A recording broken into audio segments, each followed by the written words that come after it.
Hello and welcome to an emergency episode of the Monday Show here on the Everything is Black and White podcast with me, Andrew Musgrove, and Aaron Stokes. Yes, it's Friday, it's the weekend, and finally a transfer breakthrough. We felt we couldn't leave it until Monday to discuss it, so here we are. Newcastle United are closing in on a 20-year-old William Osula in a deal thought to be worth at least £10 million from Sheffield United. We're going to discuss just who this young man is and why Newcastle United have made a move for him. Hit subscribe, give the video a thumbs up, leave us a rating and a review. Let's get on with it. Aaron, pleasure to see you. I'm at home today. It feels like I'm in the Balearics. We complain about the rain, and it has been biblical at times last month, but it's a little bit hot now, isn't it? No, I'm in a nice, cool flat here.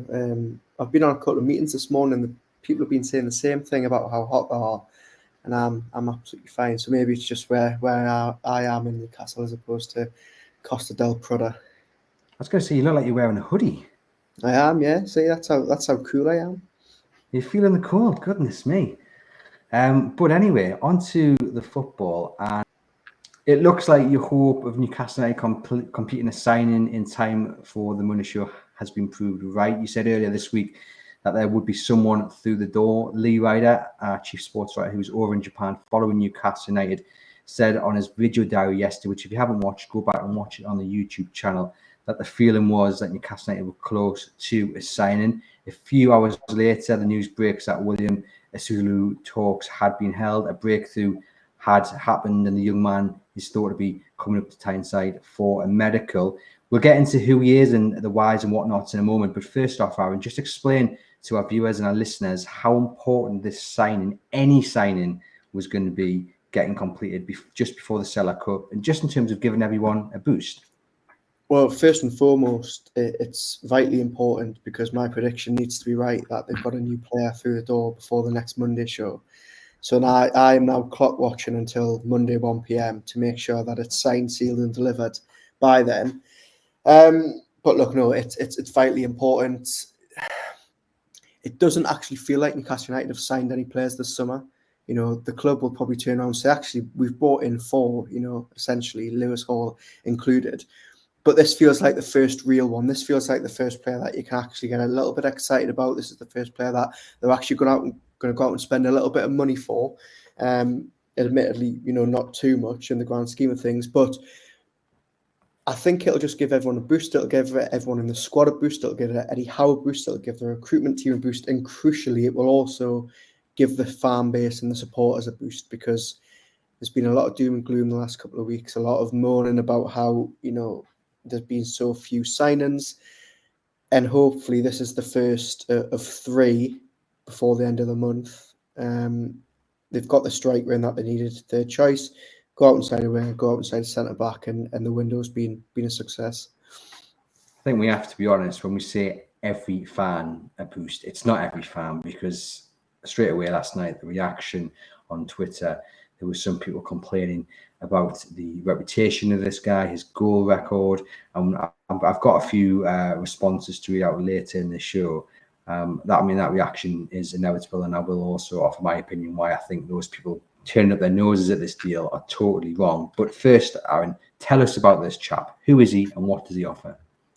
Well, if you aren't familiar with Will Osula, don't worry. I don't think a lot of us were until, we've had to sort of frantically research who this guy is. He's a 20-year-old striker, although by the time he signs for Newcastle United, he's probably going to be 21. He turns 21 on Sunday. He's a striker who can also play out wide, predominantly on the left.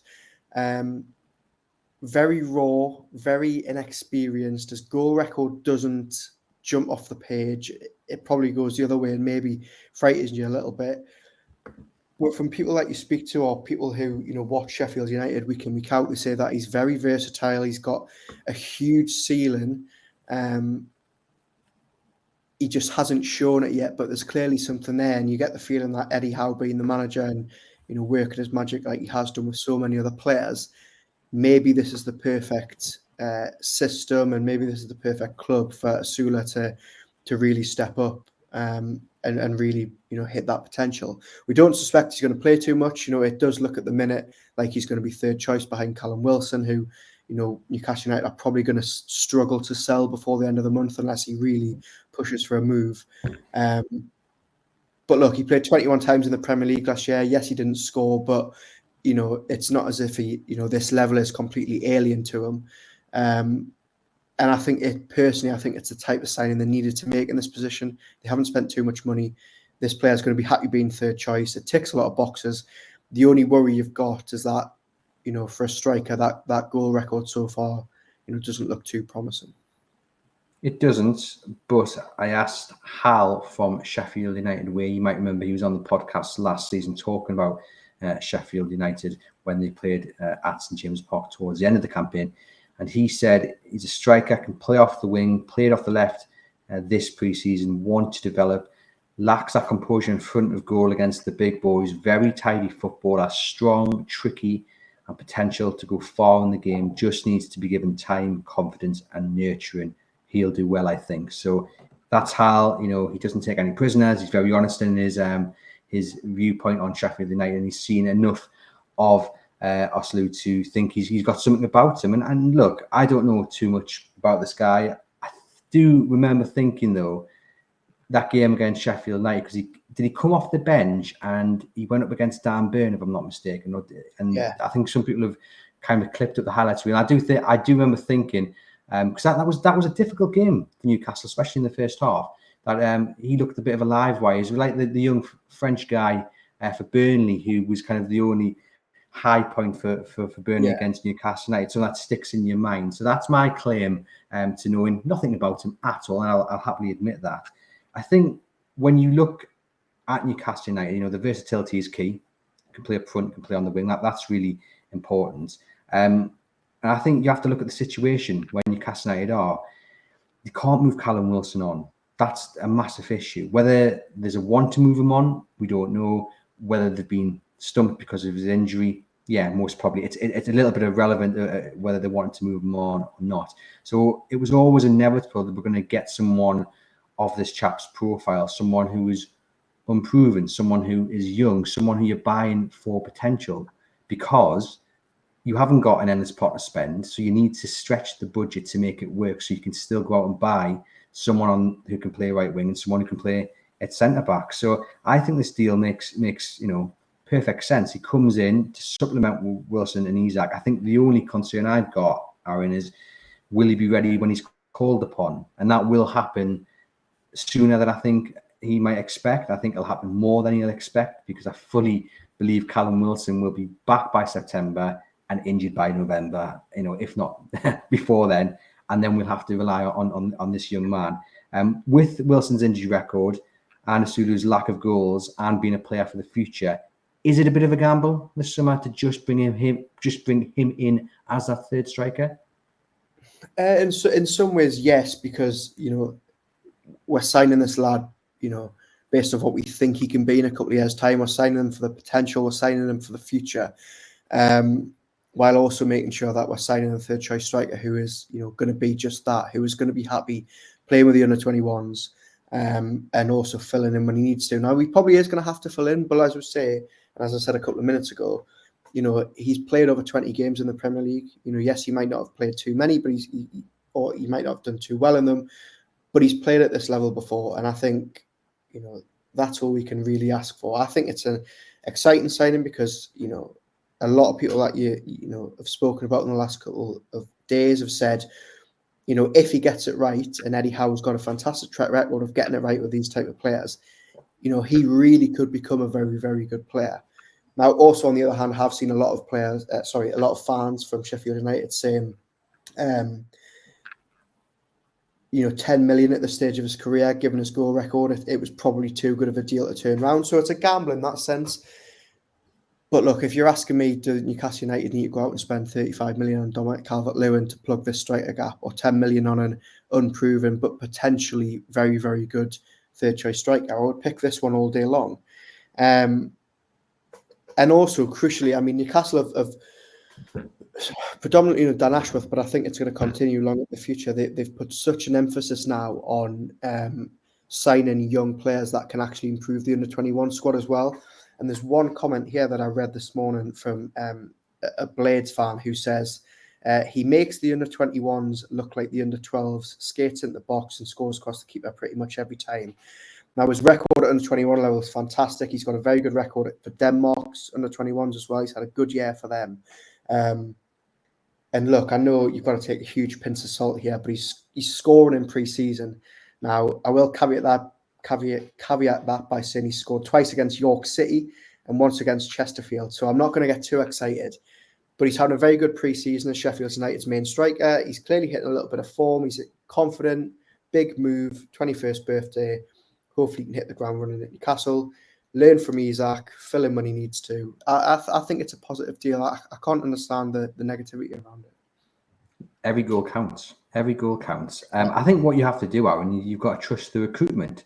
And they've got very little wrong so far. I know there's been a bit of disruption. Obviously, Ashworth's gone, Mitchell's come in, and then also you've had the changes in the boardroom. And Amanda Staveley very heavily involved with player negotiations and what have you. That's all changed now.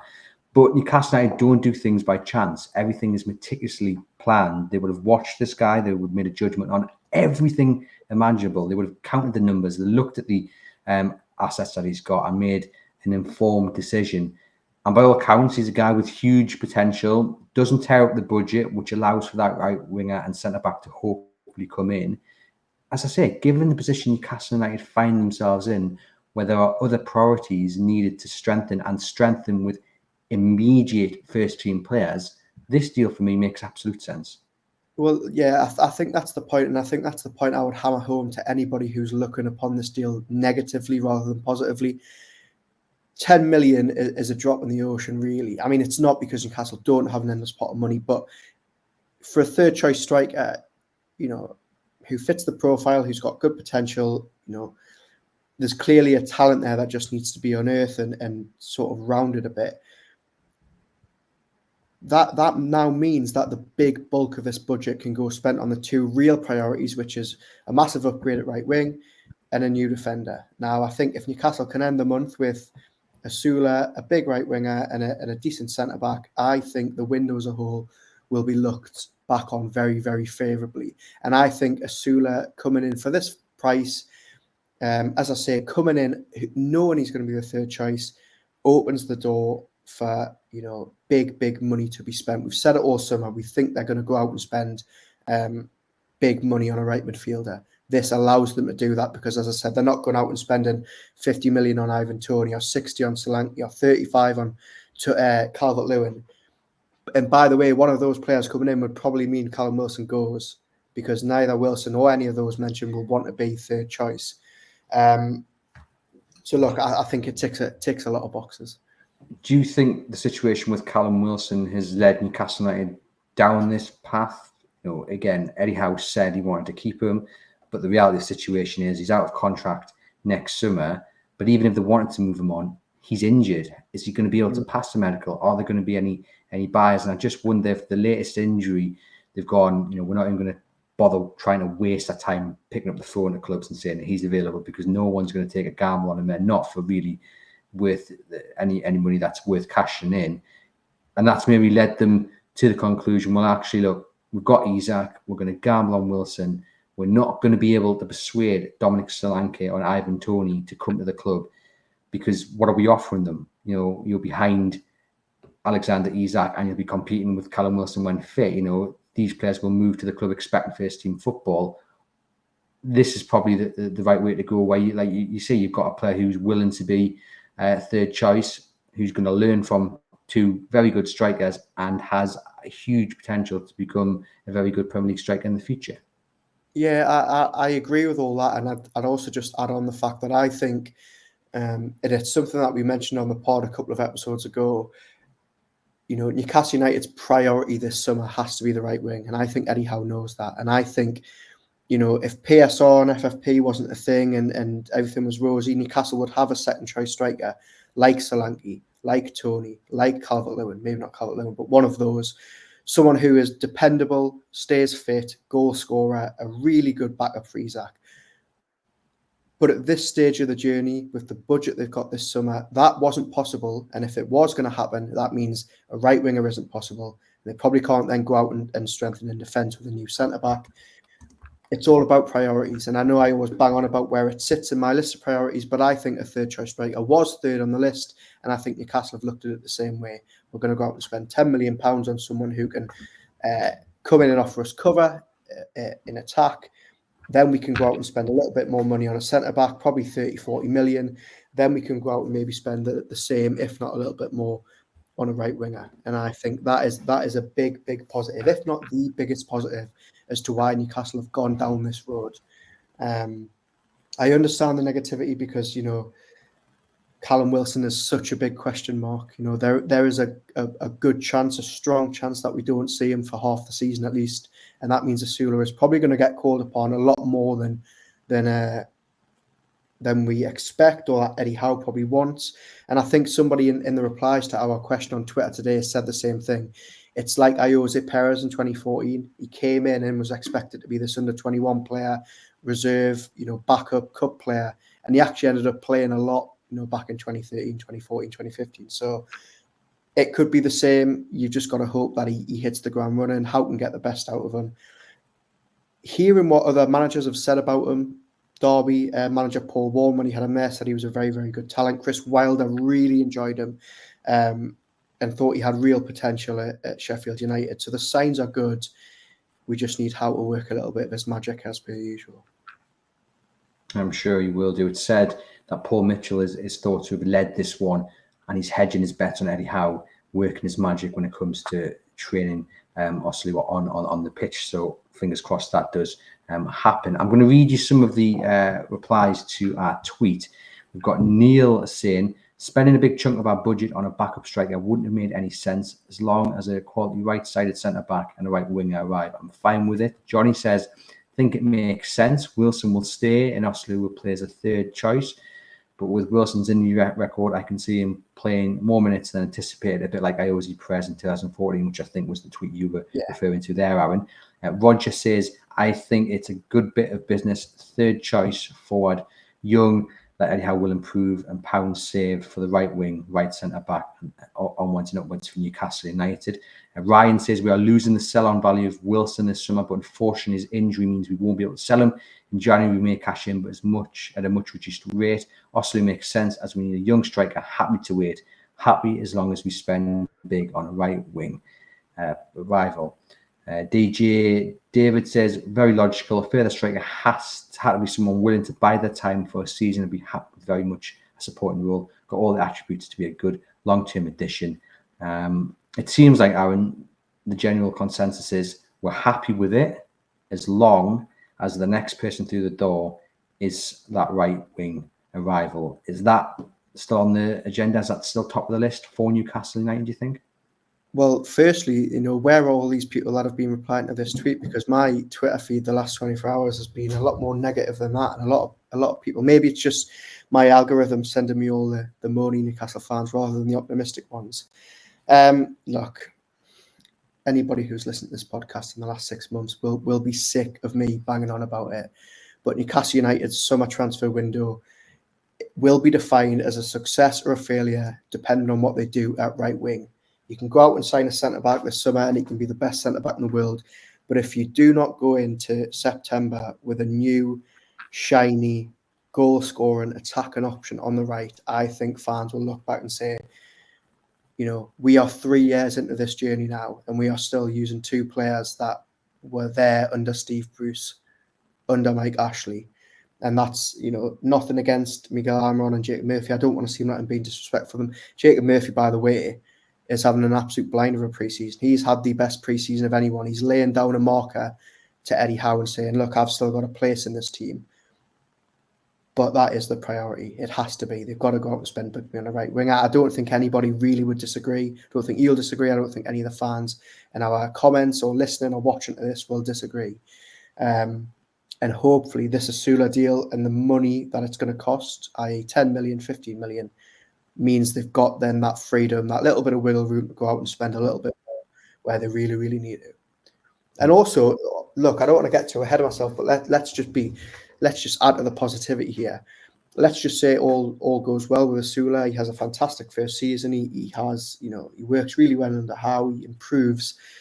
Newcastle have essentially then got, when Callum Wilson goes, their second choice striker, who also is probably going to be valued at 30 or 40 or 50 million. Now, I know that's a lot further down the line, but this type of deal could potentially work out really, really well for them in the future, rather than just this season with the money being 2021. I have to say, I agree with you. All the replies, I've just read through the rest of them, are all very positive. I don't know where the negative ones have gone. Send them my way, because my Twitter feed hasn't been like that the last 24 hours.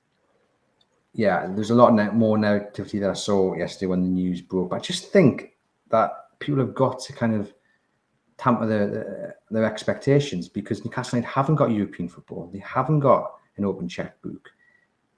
This is not an ideal situation. There are restrictions to follow, and like we said, there's just other priorities. And I just think sometimes maybe the expectation versus the reality, there's a vast difference in that.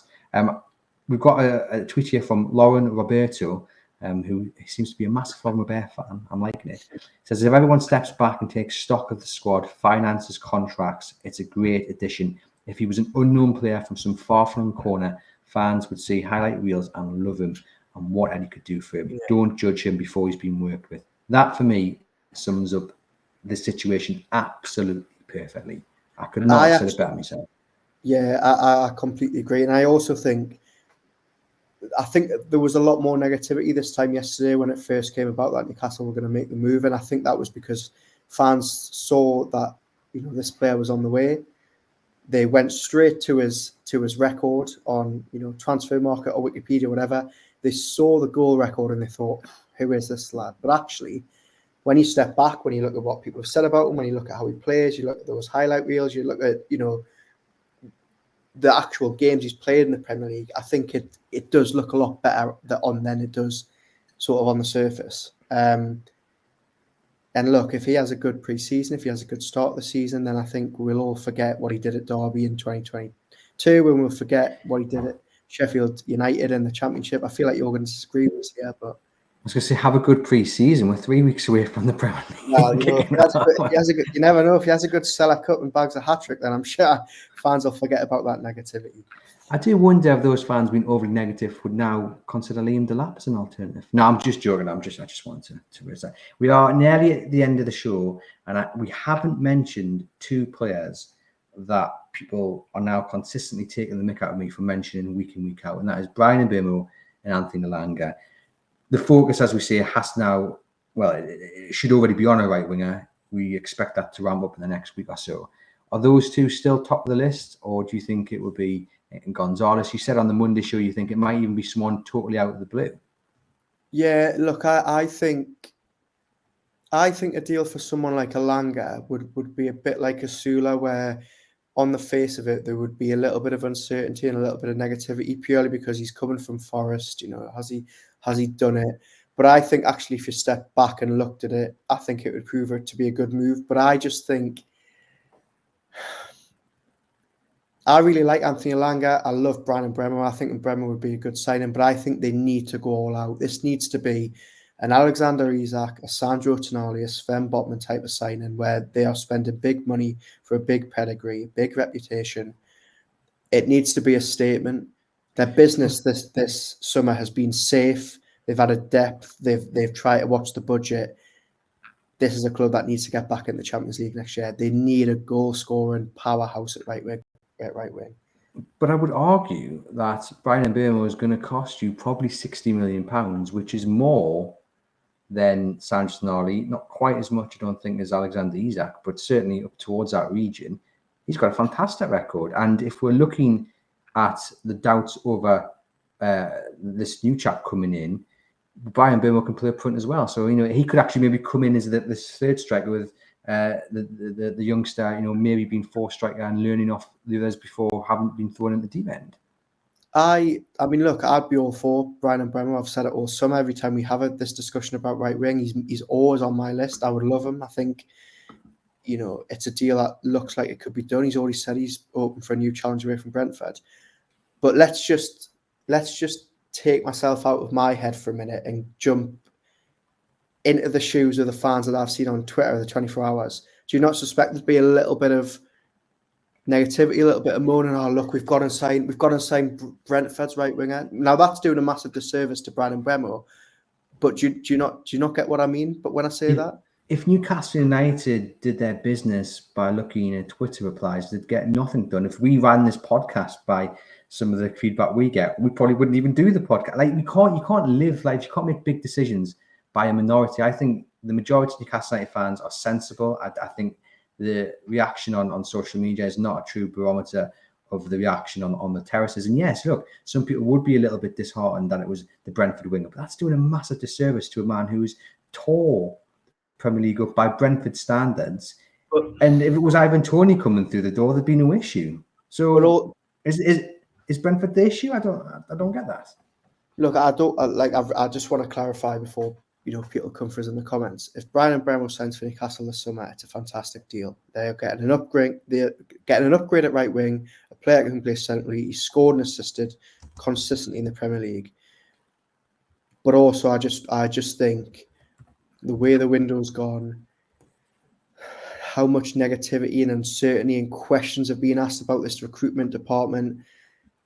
I think they need to pull something really shiny out of the hat. Who is that shiny person? Who is that name? Like as we said last week, I think at the minute, if they are going to go out and get that shiny big player, it's going to come from left field. Again, I keep going back to the three that I mentioned that aren't going to happen.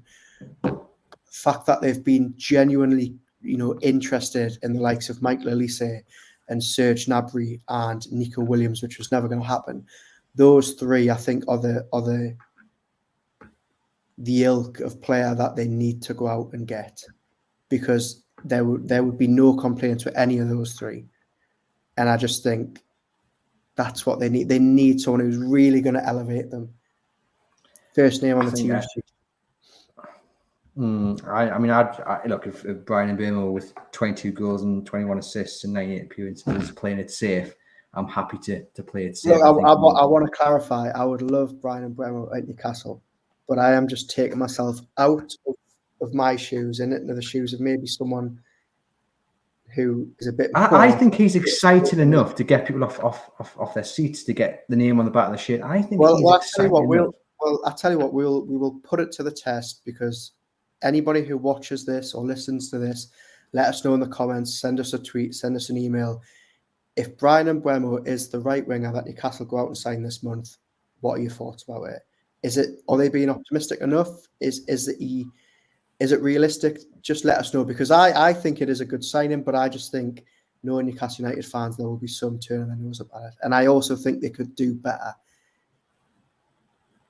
Do better? Yeah, of course they could. Of course they could. Bryan Mbeumo is a fantastic player. He's got a fantastic Premier League record. I would love him at Newcastle, but you cannot tell me that he's better than Michael Olise or Serge Gnabry or Nico Williams or any of those players that we've been linked with. He's better than Elanga, but I think there's another level Newcastle can go. But I do also wonder with that whether it is realistic to be putting the three you've just mentioned there into the hat. Obviously, one of them's gone to Bayern Munich and what have you, sir. And I think Nick Williams just signed a new contract, if I'm not mistaken. Or Williams is not going to leave Bilbao, and Gnabry doesn't want to leave Bayern, and Olise is just signed for Bayern. But Newcastle, the fact that they were just interested in those three, and this wasn't just speculation, this was genuine, concrete interest in all three, shows that is the type of player they're going for this summer. And I think you just drop a level if you go to Breman. But is it realistic? Like, is Serge Gnabry really going to come to Newcastle United? No European football. Like, I just think it's great that they're in. Yeah, but you would have said the exact same last summer when Sandro Tonali was linked. How would Sandro Tonali leave his boyhood club in AC Milan? But they had Champions League football. Yeah, but it was still a big deal for them, wasn't it? They didn't have Champions League football when they signed Alexander Isak or Sven Botman or Anthony Gordon. Yeah, but we're talking different levels here. We're talking different levels. Whereas like Sven Botman had done it in the Dutch league, but he's, you know, he hadn't got the reputation of someone like Nico Williams. They're totally different levels, you know, totally different levels. And I just wonder if a dose of reality is needed when it comes to chasing, you know, the top level stars, because the sales pitch has got to be absolutely perfect. We know the power of the crowd. We know how great it is playing to James Park, and we know the ambition of this club, and it's absolutely fantastic to have that, because we had 14 years of not having it. But there's also got to be a reality. You are never, right now, this summer, going to persuade someone like Nico Williams to join Newcastle United. Like, it's just not going to happen. So you think that when Darren Eales and Peter Silverstone, Eddie Howe and Yasser meeting Anik, Darren Eales and the boss are going to go, look, Yasser, I'm really sorry. I know you want to be number one in the world, but we can't go for Serge Gnabry, or we can't go for any of these players because we don't have Champions League football. Yasser Al-Rumayyan and the Saudis are going to turn around and say, we need to be the best. You need to go out and sign the best. I'm sorry, No, but I don't doubt that that's probably what they're thinking, but what I'm asking is, how realistic is it? If you're going after the very, very, very, very best, I mean, Nico Williams has been linked to Barcelona. You know, if Barcelona and Newcastle United at this stage, that to me is not a realistic prospect. And I would love to be proved wrong. I would love them to sign Michael Lees. That would have been brilliant. But when you look at it, Bayern Munich, Newcastle United, there was only one way that was going to end up going. And I just think we can have these dreams, but I also think we've got to be realistic about where Newcastle are right now in the project without European football. I think they're only 3 or 4 players away from getting top 4 football next season, but I also think you can do that with someone like Brian and Breman coming in. I don't even think they're that far away. I don't even think they're 3 or 4 away. I think they're probably 1 or 2, but one of them needs to be an unbelievable right winger. Well, there we go. I'm sure I'm going to get pelters in the comments for talking Newcastle United down. That's not what I was doing. I'm just me, Mr. Realistic. Aaron's just Mr. Well, Dreamy. look, as you said 10 minutes ago, if we did this podcast, listen to what people said about us in the comments, it would make a very good show. So, final question, Aaron. How are you pronouncing our new striker's name? William Osula. Osula, because I do admit I think I've pronounced it 4 different ways so far on the podcast. So we'll practice that over the weekend and get it right for the Monday show. William Osula. There we go. I think I've pronounced it Osula. I'll get it right for Monday. I do promise you guys. And that is one of the feedback that I take. I understand I have to get the names right. So there we go. Thank you very much for listening, for watching. Give the video a thumbs up. I'm going to run a poll. I'll include 2 polls in it as well. Do get involved. We'll bring you the results on Monday. We'll have probably even more of an argument about the levels Newcastle United can realistically aim for. Get into the comments. Let us know your thoughts on anything we've discussed here. Thank you as well for getting in touch over on Twitter. Drop us an email at theeibwpodcast@reachplc.com. And for myself and Aaron,